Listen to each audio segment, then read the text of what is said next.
Hi everyone, welcome back. I have another skincare reaction video for you today, and this one's a little bit different because I'm reacting to Dr. Dray. She's a dermatologist here on YouTube if you don't follow her, and she has her dermatologist skincare routine, AM and PM, and we are gonna take a look at it. And I know what some people are already thinking, Susan is reacting to a dermatologist. What makes her qualified to do this? I think this is an important time to remind you guys that just because it's a reaction video doesn't mean that it's a negative video, and it doesn't mean that I'm criticizing her at all. She has gotten her education in this. She has practiced as a dermatologist, a board certified dermatologist, and as a microbiologist, I think. So I realize that I don't have the same qualifications that she does in skincare, but what I do think is important is that these videos are not just entertaining, but they create conversation. And so I think sometimes people forget that I have sometimes a different following than some of the people that I'm reacting to. So sharing this video on my channel gives people, one, the opportunity to see what a dermatologist might be recommending,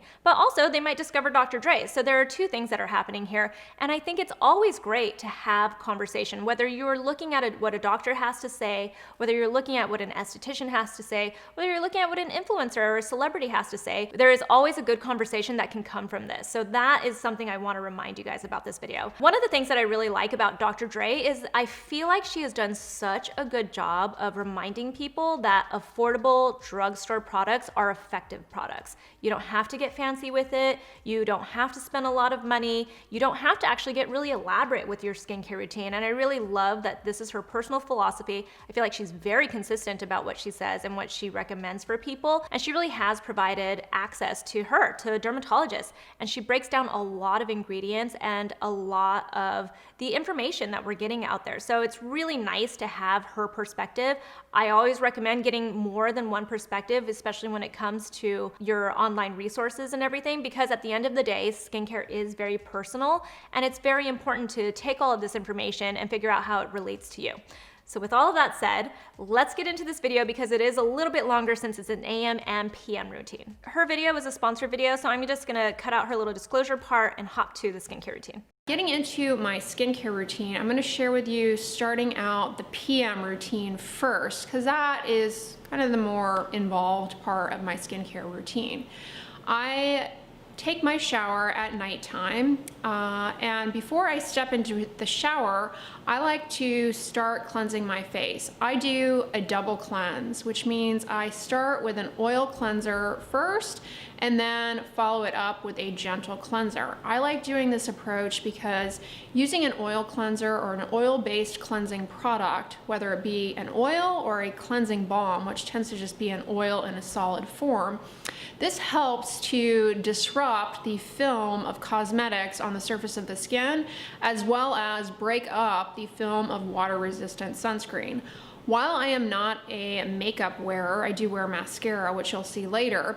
I do wear sunscreen and water-resistant sunscreens, and I reapply sunscreen throughout the day. And so I like to use an oil cleanser to break all of that up. Doing this helps minimize the disruption to the skin barrier with cleansing.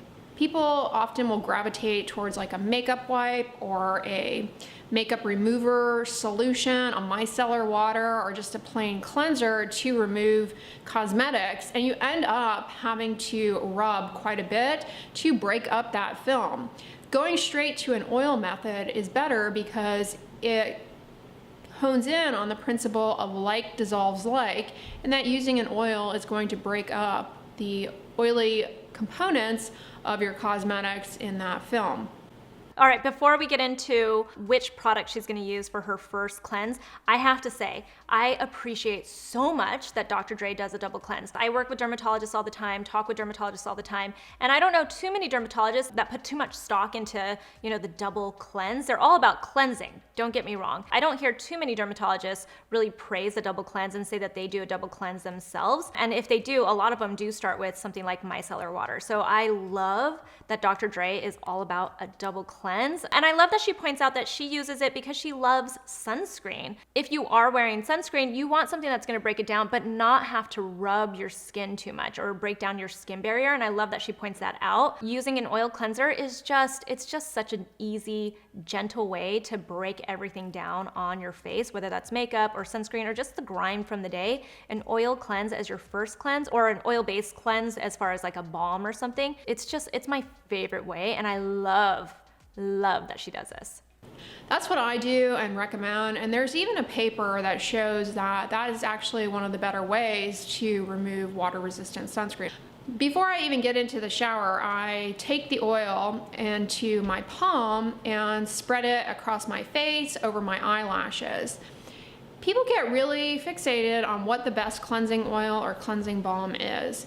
And I actually want to stop there. I see that she's going to use something that's interesting as her first cleanse. I really love that she's pointing out that she likes to shower at night, and she does this before she gets into the shower. When it comes to your oil-based cleanser, you don't want to get it wet first. You want to start on dry skin. So I really appreciate that she's pointing out that she does this outside of the shower. I actually do it in the shower, but I think I'm really skilled. I feel very skilled. This is like something I have gotten down. I do shower a lot at night, and it's mostly just because it works into my routine that way because I have kids and everything. It's when I get some free time. And I will do a double cleanse in my shower, but I've got it down where I don't get my face wet yet, and I work my first cleanse in. So I really like that she's pointing out that she's gonna start with dry skin before she's gonna get into the shower. So this is really interesting, and it really makes a focus on that. Really, honestly, it doesn't matter. You're gonna wash it off anyway. I have been using for several months now the Neutrogena Body Oil, fragrance-free, and you may be going, oh my gosh, it's a body oil. Why would you use that to clean your face? Works quite well. It's an oil, and there's a little bit of an emulsifier in this, a polyethylene glycol compound that kind of helps it rinse off a little bit more easily. And you know, if I happen to get it on my clothes, it doesn't leave an oily residue. Anyways, I lather it all over my face and on my eyelashes, and you really don't need much. I mean, I've been using this for a long time, and I've made it through this, you know, a little over half of the bottle, but I've had this for a long time, so it lasts you a long time. And if you're using water-resistant sunscreen on your body to sun-exposed areas, as you should be, you can rub this all over those areas as well to remove that film. It works quite well. After spreading the oil across my face, my neck, over my eyelashes, on my body, if I've been wearing a lot of water-resistant sunscreen, I then step into the shower. I put my face under the running water, and I would say the majority of my mascara and sunscreen and then that oil, that stuff that's all broken up, rinses off. But I do like to do the second step of the double cleanse to make sure that I remove that. A cleanser, So I went to go look at the ingredients of this because I was like, is that a mineral oil? Which would have been fine if it was a mineral oil based cleanser. It's actually not marketed as a cleanser. It's marketed as, you know, as far as I remember it, it was like either you'd like put it all over your body to get that glow. Maybe some people used it to tan out in the sun. Sometimes people used it to shave, for instance. Like, it had all these different purposes that it was marketed for back when I was younger. Definitely wasn't used as a face oil, a face cleansing oil. But if you do look at this, she makes some really good points. So this is a sesame seed oil based. I keep wanting to refer to it as a cleanser, but it's not a cleanser. You can use it in this case. And I love that she pointed out the PEG in that, the polyethylene that she was talking about. This is really important because I think a lot of people don't realize that is part of the key of what makes a really good cleansing oil or a cleansing balm is the fact that it works kind of like a surfactant, it works as an emulsifier, and you've heard me say that I want it to emulsify. Like, my favorite cleansing oils, my favorite cleansing balms, they emulsify, and it's when you add that water, you then work it up into that milky texture, and it just gets everything off of your face, and that is why it also rinses off of your skin really well. You don't want to leave that filmy texture on your skin. Some people do. If you have really dry skin, you might be totally fine with that. But a lot of people don't like an oil cleanse if it leaves a texture on their skin, a film on their skin. And this is great because it's very straightforward. Sesame seed oil is a really nice balanced oil. And then it has the emulsifier in it, like she pointed out. So it really is, I think she's onto something. And I think Neutrogena, you should take a cue from Dr. Dray and maybe bottle this as a face cleansing oil, because she's really onto something. And now I want to give it a try. And also it's very affordable. For 16 ounces, it's going for about 12 bucks. Used for years and love that I'm currently using is the CeraVe Foaming Face Cleanser. CeraVe is great. You can't go wrong with any of their products. They all have ceramides, which are helpful for the skin barrier. They formulate their cleansers really well, so they're not very irritating. That's what I use. I just spread it over my face, my neck, just a few gentle circles on my face and my neck, and then rinse it off. And you guys, that's exfoliating right there. People are under the impression that they need to scrub and do all these things to exfoliate their skin, but you're really facilitating the shedding of those corneocytes from the stratum corneum just by the gentle circular motion of your finger pads, the water running over your skin. This is part of exfoliating already.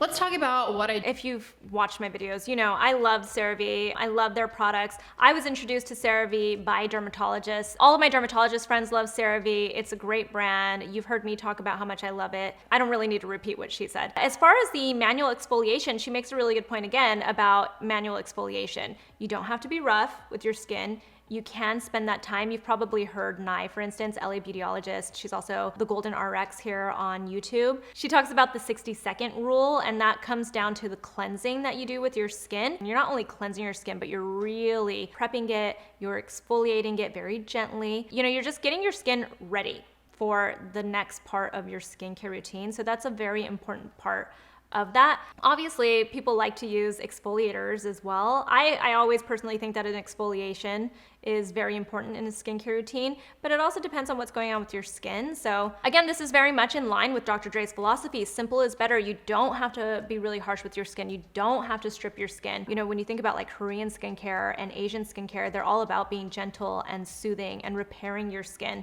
So this is very much a philosophy that she follows, and I completely appreciate that. Due to my body in the shower, that sounds weird. In the shower, I actually do not use body washes. I haven't used body washes for years. Body washes are mostly just perfumey detergent that can dry out your skin. You really don't need to use body wash or soap except to areas that are obviously visibly soiled, and to areas where you have skin folds, like under the armpits, the groin area, maybe the rear end and the back if you have acne on those areas. There's no need to use soap on your legs, your arms, and your back unless you have acne. There's really no need to. You end up over drying the skin, and most consumers use way too much soap or body wash when they do this. But that being said, what do I use to clean my body in areas of skin folds? I use the CeraVe. I'm currently using the CeraVe Acne Foaming Cleanser. You're like, oh my gosh, you're using a face wash on your body. I've used this or Panoxyl's benzoyl peroxide wash. They're similar. I'll list it down below as well. I mean, it's like, pick which one if you wanna do this. But the reason I like using this is because benzoyl peroxide is anti-inflammatory, it's anti-acne. So if you have body acne, it's great for that purpose. And I love using it specifically under my armpits. I lather it there, leave it on the skin for a few minutes, and then rinse it off. Why do I do this? Because the antibacterial properties in this will help with the skin microflora in the armpit and anywhere else on the body where you're using this, particularly in areas of skin folds. And because of that, it will help reduce body odor. We smell bad because we sweat, and the bacteria that live on our skin break down that sweat. Certain bacteria, like Staph hominis, they have certain enzymes that are actually responsible for that foul odor of body odor. And using a benzoyl peroxide wash can help in controlling body odor. I actually end up not really needing to use antiperspirant much at all. And I live in a very hot, humid climate. That being said, I'm not somebody who sweats a lot anyway, but what I'm getting at is if you're dealing with body odor, this is a good product to incorporate into your skincare routine. It's also great if you are dealing with acne on the body. You can lather it to the body sites where you have acne, leave it on the skin for a few minutes, and then rinse it off. But if I have been outdoors all day, which really never happens, I love that she admits that, because I haven't been outdoors for a very, very long time. Very, very long time. If I were outside all day, say I had a yard and I was out working in the yard, I was covering a lot of dirt and pollen and all sorts of stuff, then I would use body wash to the rest of my body that was, you know, visibly soiled. And the body wash I would recommend is the CeraVe Hydrating Body Wash or their bar soap. I will list those down below. They are great. Again, you don't need a ton, just a little bit. Okay. So what do I... All right, so this is the reason why I know people love Dr. Dray. Just things like, you know, the body oil earlier, breaking that down as a face cleansing oil and being a cheaper, larger amount that you can have so easily, and it's easily accessible too. All the way to, you know, pointing out things like this. You know, I think there was a trend for a second there where people were talking about how you can use like glycolic acid, for instance, under your arms to stop body odor. It's the same kind of conversation here that she's having, where you're trying to fight that bacteria that causes the odor. I think it's always just so interesting. It's kind of like it suddenly makes all of your products multi-purpose when she starts to point these kinds of things out. This is like Dr. Dray's gift to everybody that follows her, is that they have these moments of like, aha, that makes so much sense. You know, a lot of the time, when I am using body wash, I admittedly am using it because I do like the fragrance and I do feel like the skin on my body can handle it a little bit more. She's speaking truth in that, you know, fragrant body washes aren't necessary. And if you do feel like you need to cleanse because you think that you have an odor or body odor, she's bringing up some really good points about, you know, not having to use antiperspirant because she doesn't feel like she stinks, because she's using these face cleansers that are just as good as body cleansers, and in those areas like her underarms where you might typically get that kind of an odor. So I love that she points this kind of stuff out. You know, she just makes it so simple. You know, your products can have multiple uses, and she's pointing this stuff out. I do, this is a part of my skincare routine that always puzzles people. I don't use towels. I stopped using towels years ago. So after I turn off the water in my shower, I stand there for a little bit and I put my hair up in what I call a t-shirt towel. Basically, I just take an old t-shirt and wrap my hair up in that. I wring most of the water out of my hair first, so it's not like sopping wet. And while I'm standing in the shower, most of the water has already dripped off of my body and my skin is just damp at this point, and it's dripped off into the tub. I'm standing in the tub at this point. And at that point, I put body lotion or a moisturizer on my body while I'm standing there, while my skin is still damp. The reason I do that is that body moisturizers, or moisturizers in general, they really work best when applied to the skin while it's still damp, because they will help lock in the water better into your skin and reduce water loss that comes with bathing, especially if you have used soap or if you have just shaved. As a side note, I don't have to really shave my legs or underarms because I had laser hair removal long ago, but if you shave, definitely follow it up with a moisturizer to reduce dryness and irritation from the act of shaving. Same thing, if you use body wash, you really need to follow that up with a moisturizer. It just disrupts the lipid barrier quite a bit and can lead to dryness. And of course, if you have eczema or a dry skin condition, this is paramount to your skincare routine, using a body moisturizer. So I go ahead and put it on while I'm standing there, and it's not cold. I mean, it's never really cold here in Houston, but in my shower, it's still steamy and warm at this point. So I'm not freezing, I'm not uncomfortable. But yeah, I put the moisturizer on like my extremities, my legs, my arms. In terms of the body moisturizer that I use, I'm currently using the Vaseline Intensive Advanced Repair. Is this a lotion? Yeah, lotion. I've used their jelly cream as well, both great. The reason I like these for my body in particular is that they have petrolatum in them, so that really locks in water. Petrolatum is an ingredient that's best for reducing what's called transepidermal water loss. I mean, no ingredient compares to petrolatum. So I really like using it, especially on my body. You can use it on the face as well. And this is a wonderful product, pretty affordable, works well. I also obviously love CeraVe's moisturizing cream, their lotion. I use those as well. Any moisturizer by Eucerin is also a great choice. I digress. Yeah, at this point, my skin is still a little damp. I'm a little slippery in terms of my skin. Like I don't want to put my clothing on at this point, but I'm mostly dry. I'm not gonna get water all over my floor at this point. So I go ahead and step out of the shower.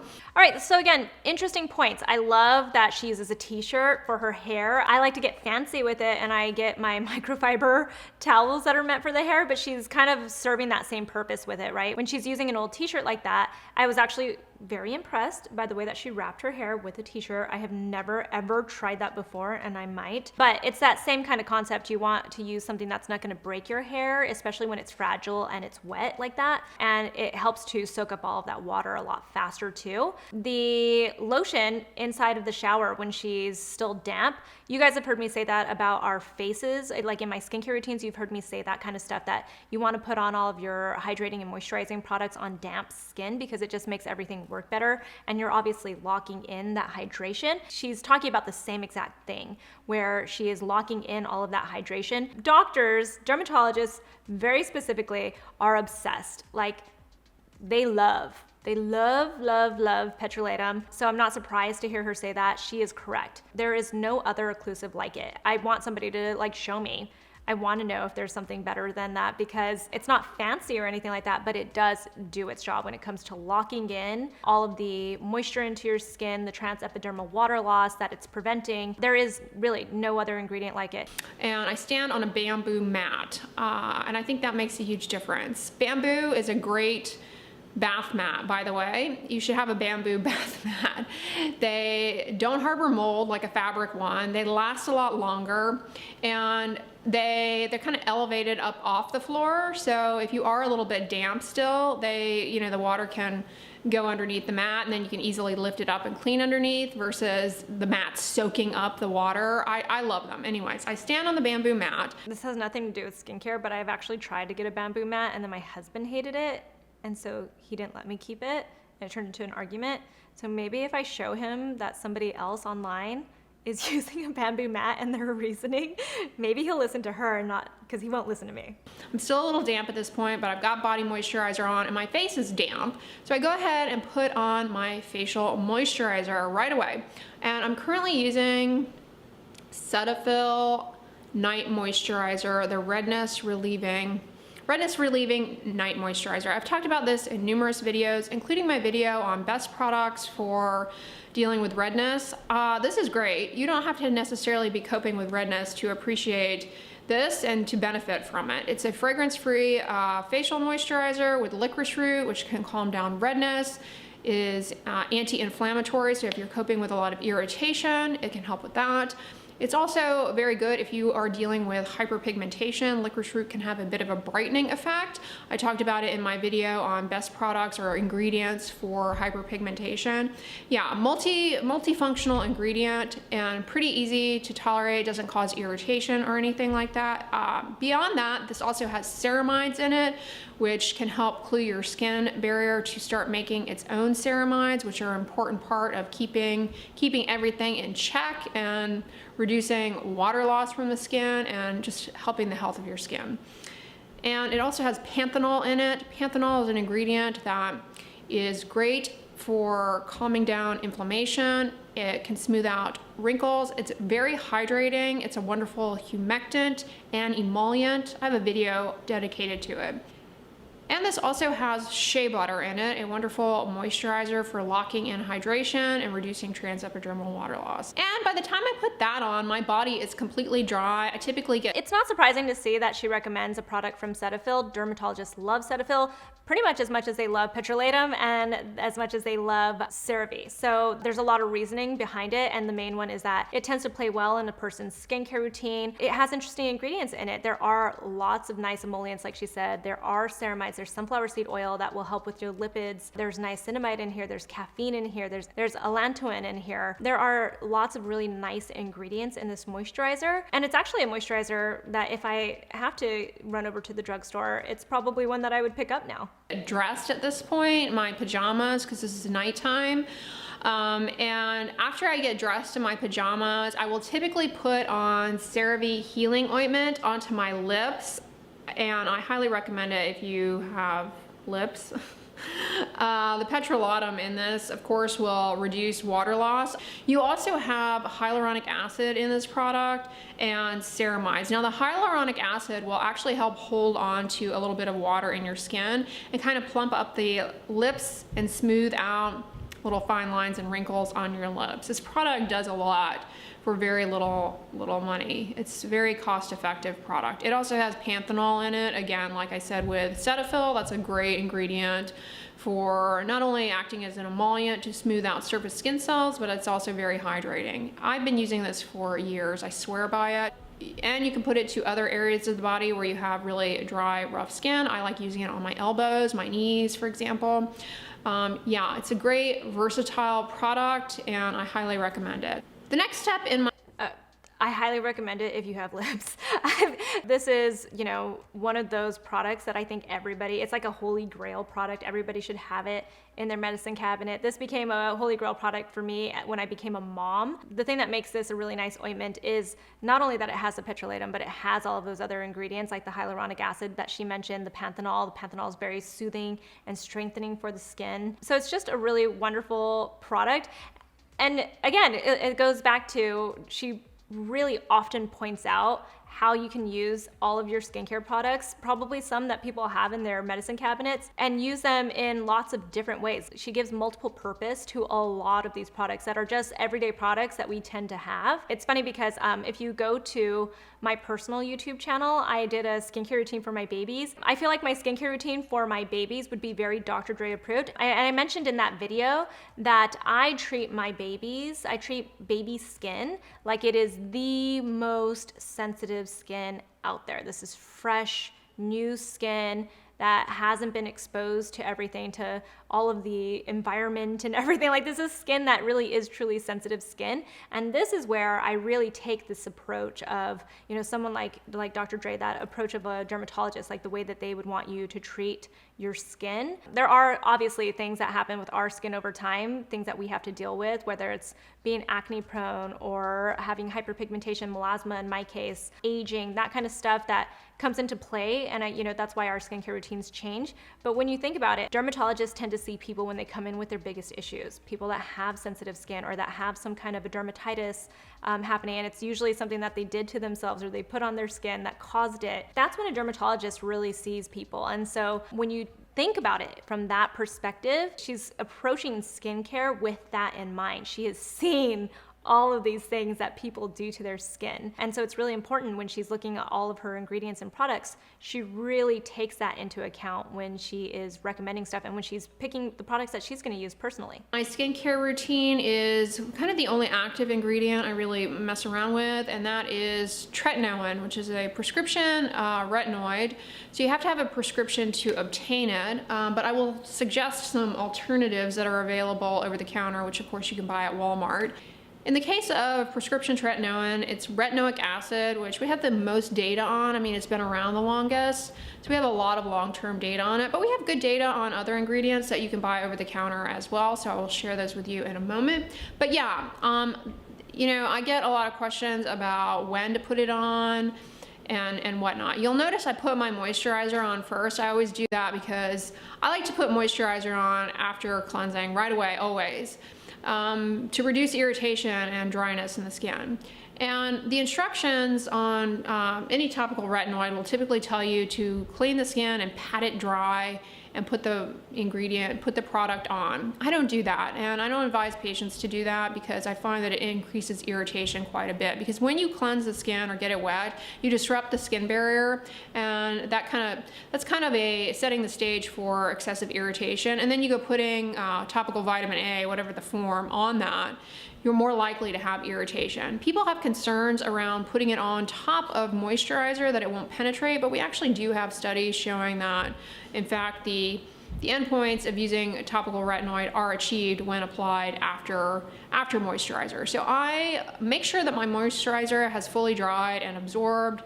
My skin's no longer damp. There's not like globs of moisturizer anywhere. It's like completely dry. You can see here what it looks like. People always want an exact time on this, and I can't give that to you. It's going to depend on, you know, the ambient humidity in your environment and whatnot. But yeah, I will then put tretinoin on. Many forms of vitamin A will degrade with exposure to ultraviolet light, so it's just best to put it on at nighttime. And you actually can wait until like right before you get into bed to put it on. Just make sure it dries fully before you get into bed. So it doesn't rub off on your sheets. But yeah, I just use a tiny pea-sized amount. I avoid getting it around my eyes. It can cause excessive irritation around those areas. I don't put it on my neck because the neck has fewer oil glands and it is a lot thinner than the skin of your face. It's more prone to irritation. So I don't use it there, but yeah, I mean, I've been using it for several years now. So yeah, that's basically my nighttime routine. Alternatives to prescription retinoic acid that you can buy over the counter are going to be Adapalene. Now, Adapalene or... Before she gets into the over-the-counter retinoids that she recommends, you know, so tretinoin is a very interesting topic. We can talk about it for a very, very long time.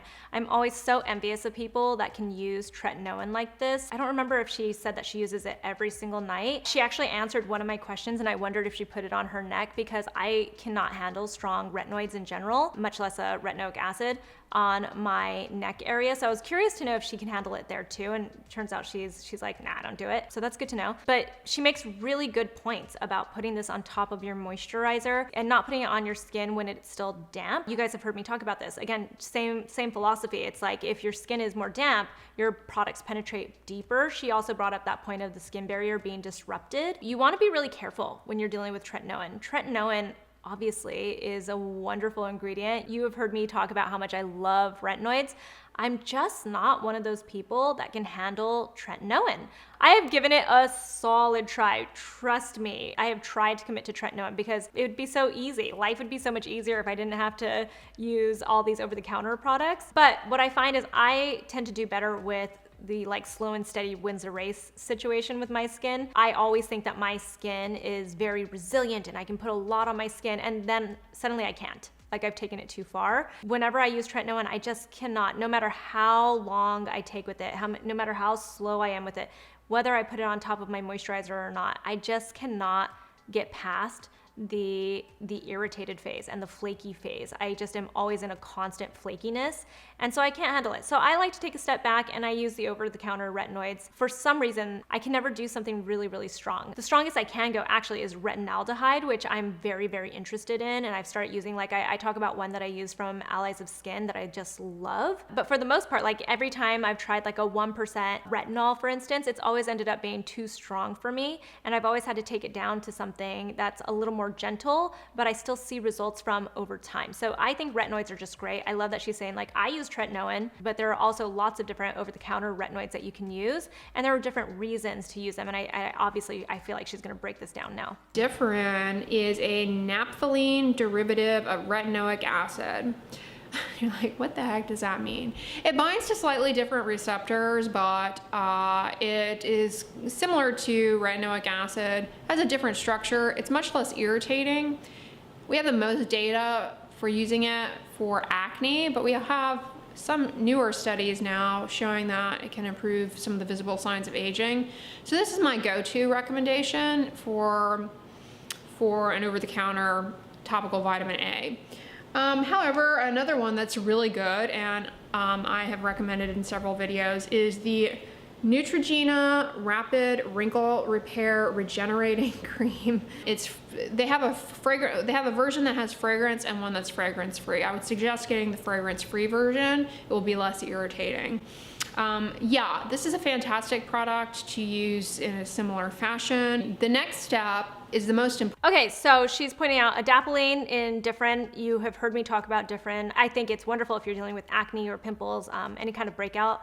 It is a wonderful product. It used to be prescription only, and now it's available over the counter, so that's awesome. People have asked me about whether it has any benefits for anti-aging, and I always say like it's not necessarily meant for that, but it's interesting to hear that there are newer studies that show that there are some signs of it. That said, I think there are still better products, like the one that she suggested, you know, as a second recommendation, and it's kind of like one is for acne and one is for anti-aging more. So I think that would be the reason to decide which one would be better for you. And for people that are a little bit younger that ask like, can you be a teenager or in your early 20s and starting retinol? That would be kind of the reasoning to think about it, right? Like, do you need the anti-aging or do you want to stop your breakouts? Important step, and that is I go to sleep.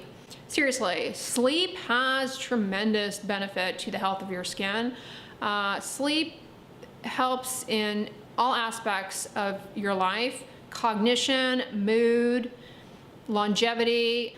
The skin is a window to what is going on inside the rest of your body. It looks its best when you have been getting adequate sleep. Shoot for 8 hours. All right, the AM routine. Sleep is the thing that I honestly absolutely need. You know, it's funny, it's like with babies especially, you go through like these ups and downs of when they sleep. For a second there, we put my baby for the last few months on a sleep schedule and it was starting to change my life, and she rounded the corner to the 1 year mark and suddenly she's going through a sleep regression, and I'm telling you guys, I have not slept. And she's right.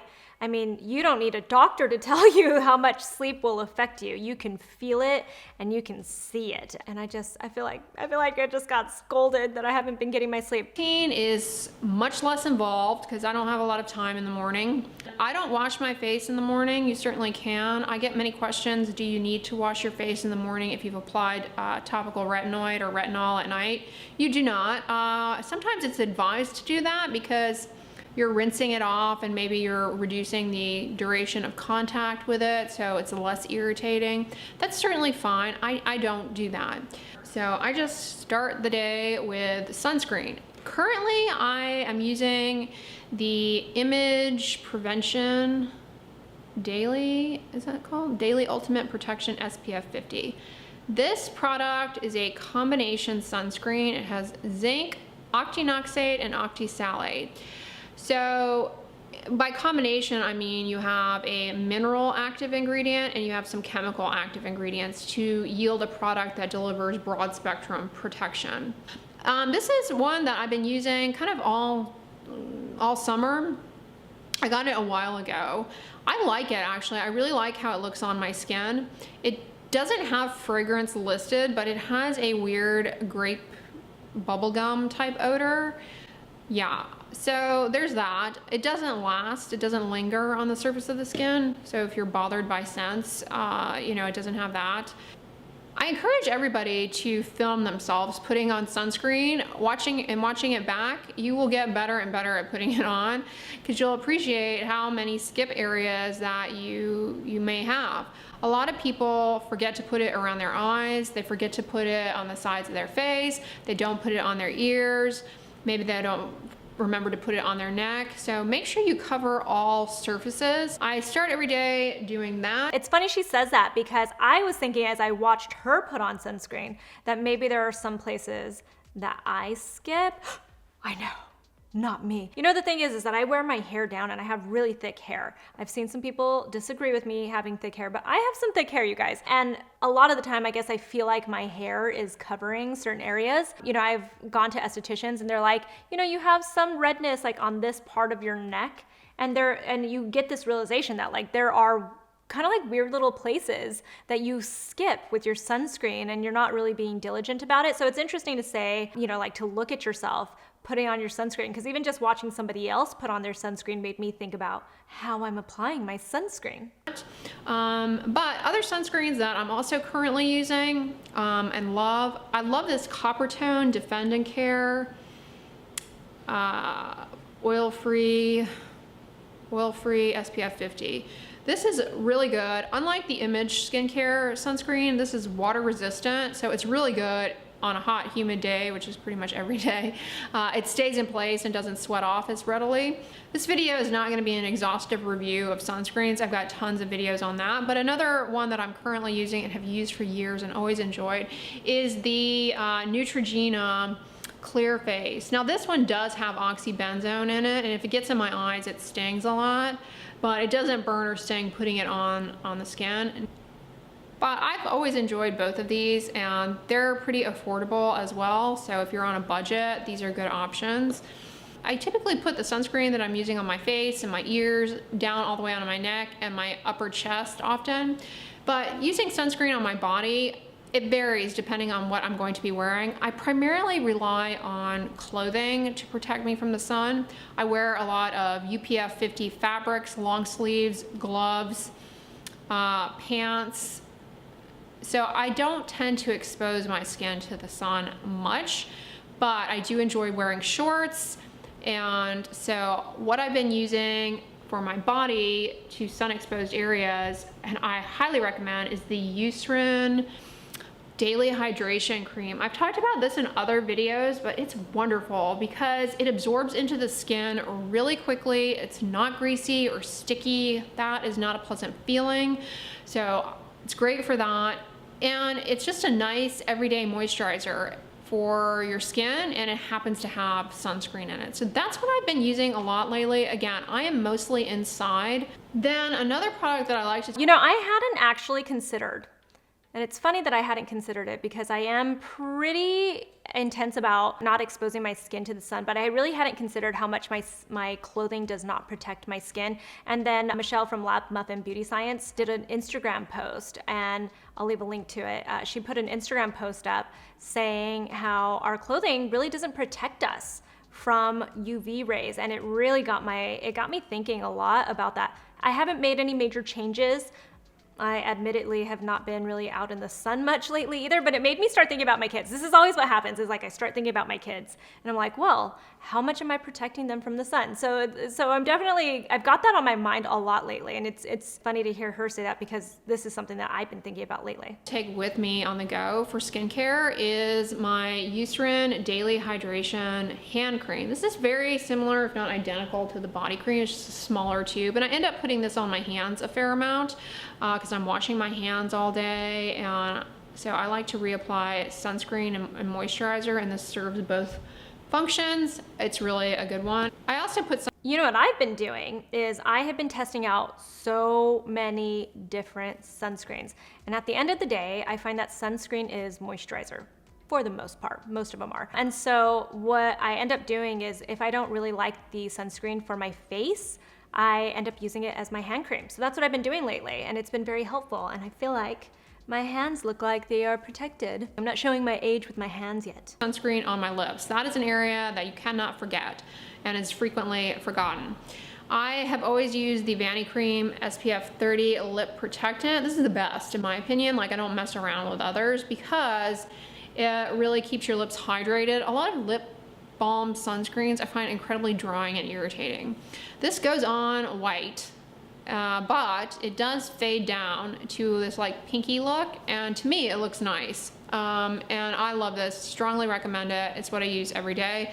And it has been so hard to find the right lip balm with SPF. They either taste nasty, they leave a white kind of look on your lips and change the color of your lips, so then you have to put on other lip balms and stuff, and I don't know, the texture is never right. I actually have one that I've been using a lot by Jack Black is the brand. The Jack Black is an SPF 25, but it's fine, at least I find that it's fine on my lips because I'm constantly reapplying, so SPF 25 is totally fine in that sense. I'm like literally applying like sometimes within the hour. So, you know, it's a little bit different. SPF 30 and higher is usually what you want to go for your face and your body, but that's because you're probably not going to reapply for like another 2 or 3 hours. 2 hours is usually what's recommended. But as far as on my lips, I'm like constantly reapplying it, and I like it a lot. Then, not a skincare product, but a beauty product I love. I always come back to this. It's my favorite mascara. This is the only makeup I really wear. It's a Maybelline Colossal.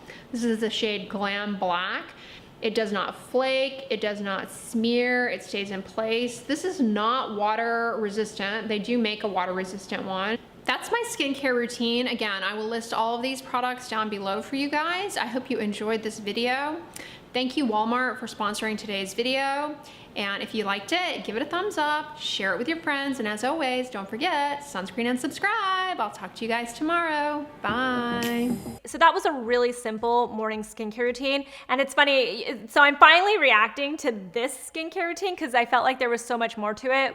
Back in the day, there were a bunch of people that had asked me to react to Dr. Dre's morning skincare routine. And I remember watching the video and being like, You guys, she wears sunscreen.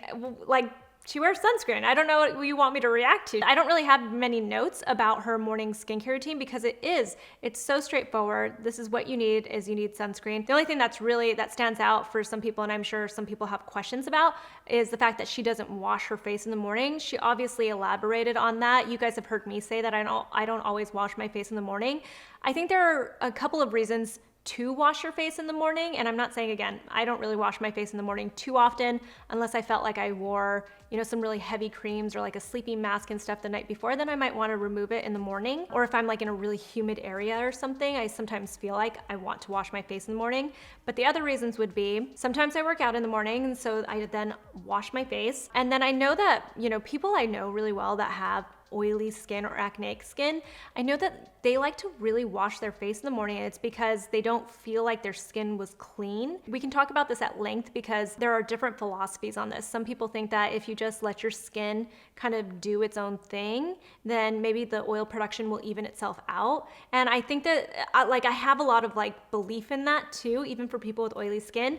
But I do understand a lot of people, I've even heard estheticians and dermatologists say that washing your face in the morning also sets the tone for all of your products to work better. And like any bacteria or anything that you've built up overnight while you've been sleeping, you need to get that off of your face before you put anything else on it that can be occlusive and then trap all of that, because that could be contributing to your acne. So there are a lot of ways to think about it. These are some of my favorite things about Dr. Dray, that I feel like she has a little bit of a different philosophy from your average dermatologist, like the double cleansing and not wanting to wash her face in the morning. I feel like this isn't something that you always get from a dermatologist. And so I really, like I said earlier, I appreciate that she does these things and she puts this out there. So that was Dr. Dray and her morning and evening skincare routine. Actually, it was more like evening skincare routine and then morning skincare routine. If you have any questions or comments, you can ask me in the comments below. I'll leave a link to her original video also, so that you can also find her channel. You can find me on Instagram. I'm at Susan Yara, and I'll talk to you guys soon. Bye.